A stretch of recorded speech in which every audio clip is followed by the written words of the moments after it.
looked at. You need to elaborate on this. How does this government look at things differently when it comes to terror, when it comes to Pakistan, I'll come to the question of China in just a moment, but terror and Pakistan first. I've still not answered one question. Okay, yeah, second question. The second question he asked was, conflict stabilization has taken place. How do we carry out resolution? You would understand it better. Resolution is not just military part. There are large number of inputs that have to go into it, and the main handling has to be political. It is political, it is administrative, it is governance. All these issues are combined if you want to actually carry out conflict resolution. I think much more effort is needed, and probably the first step would be that we form a government out there so that we can take the governance mechanism forward. Let's hope how things turn out. Brigadier Mahalingam? There's a mic coming your way. My question pertains to Afghanistan. A few incidents which have taken place recent past, they are all separate incidents. I'll narrate them and I would like to understand what it is all about. First of all, the American State Department spokesperson said that they would not target Mullah Omar after 2nd January 1915. Why would that happen when they have got a $10 million prize money on his head? One. Number two, Latifullah Masood, he was released on the first week of December. We know the Americans are quite aware of the implications of releasing him. On the one side, they didn't release David Headley. Now they released him. Third, 5 very serious militants from the Bagram and the other air bases were released subsequent to this happening, and Mullah Omar expressed satisfaction and happiness over it. Fourth, the ISIS recently in their magazine called Dabiq, they have published an article in which they are very critical about Mullah Omar. They said, here is a man who is talking to the enemies of the Muslim sect.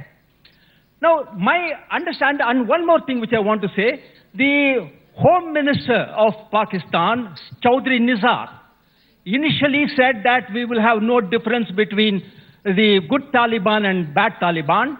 And after all this, he has come back and he says, out of the 60 militant organizations that there are, we will target only those which targets Pakistan. My question is, now is America having some sort of an arrangement with Pakistan in as far as dealing with Afghanistan? If so, why? And is it in our interest?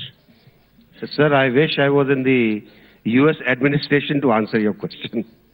But what I can say is, if, and which I said earlier, if the US is serious about the global war on terrorism, if it is serious in controlling the things that are taking place, if it is serious in its expanding base and the base being curtailed, I think we have to see many more things which should be not what you have quoted.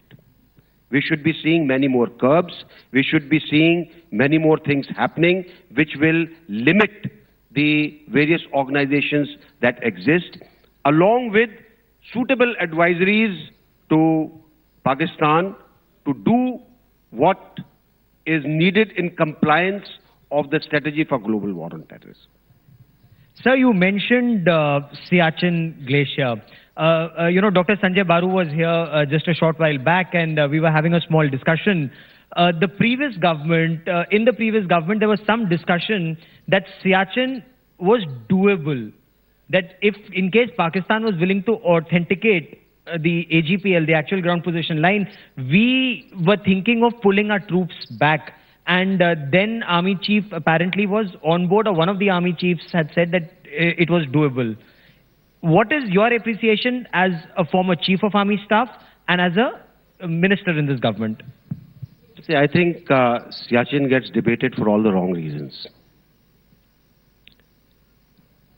Let's clearly understand, whole of Kashmir, which involves Pakistan-occupied Kashmir, is India's. India has not given up the claim on it.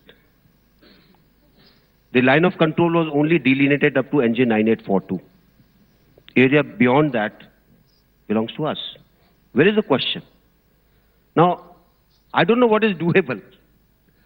What do you want to do? I think this bogey of saying, oh, they're sitting at 20,000 feet. Well, they're sitting at 20,000 feet in North Sikkim also.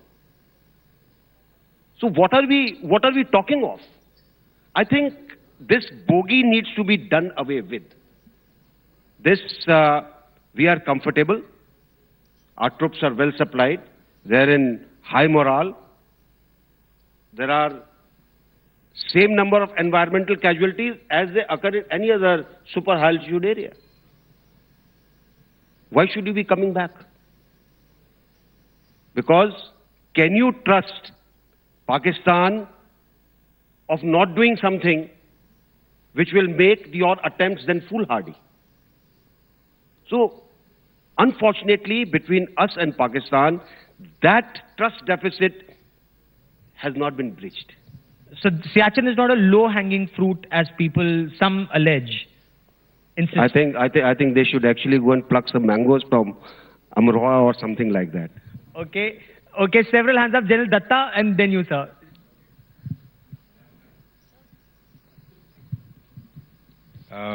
Good evening, sir.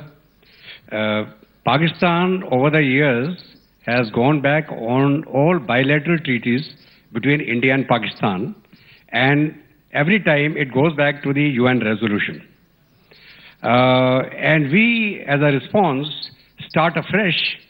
Is there going to be trans-LC encounters, engagements, or what are we going to do to sort Pakistan out?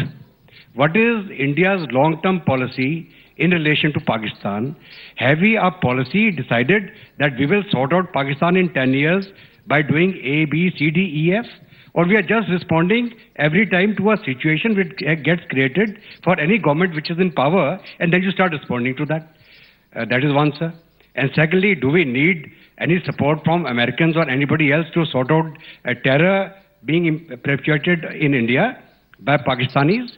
Aren't we not competent enough to sort out the Pakistanis in their own game, in their own soil, by means which are purely special forces operations, precision strikes?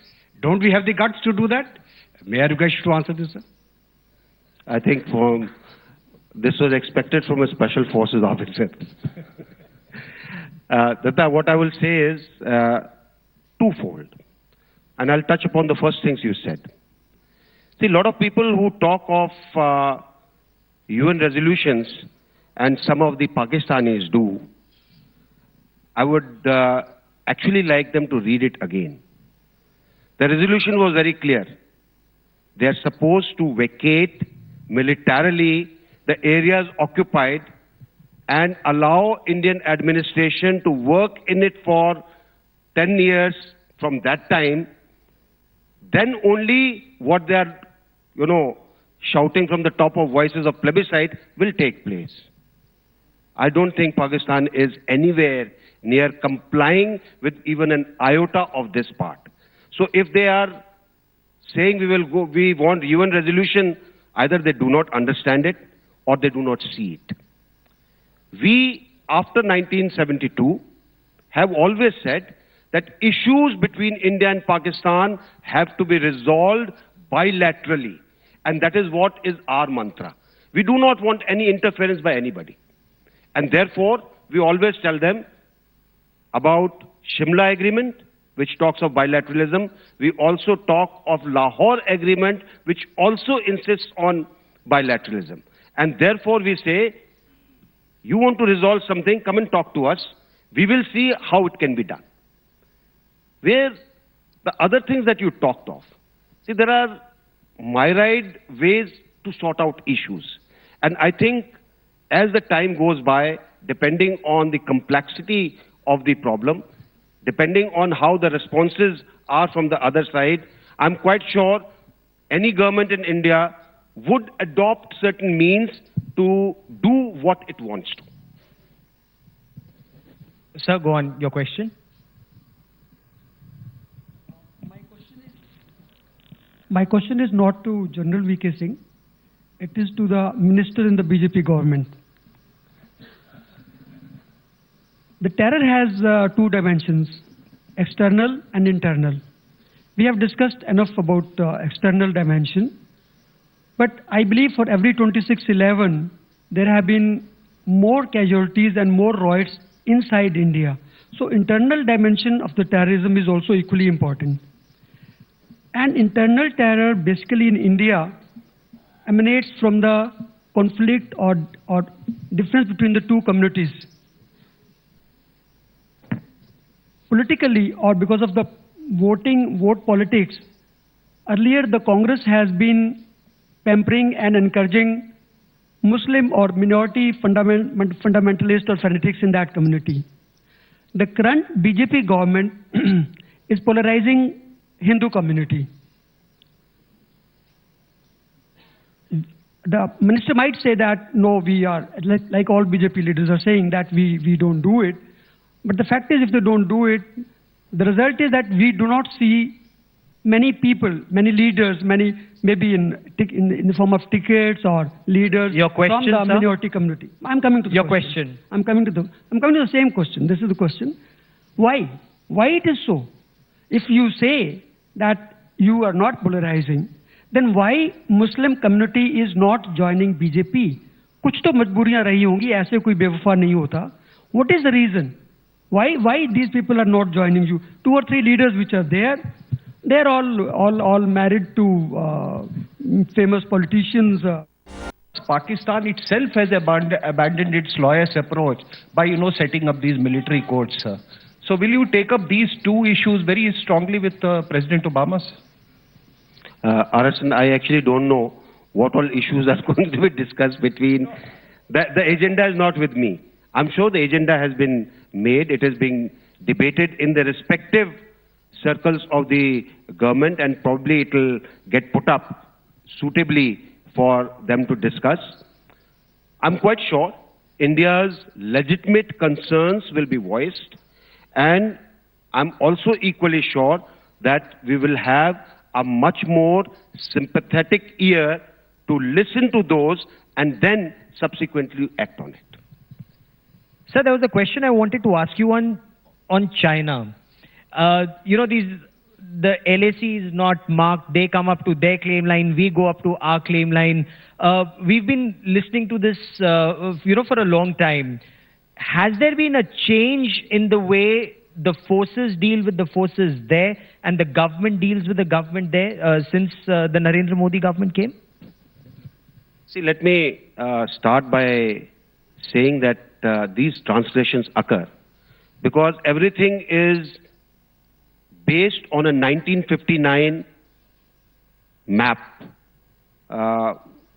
In military terms, it will be called a large-scale map because it is very small. But for common people, I'll say that it is a small map.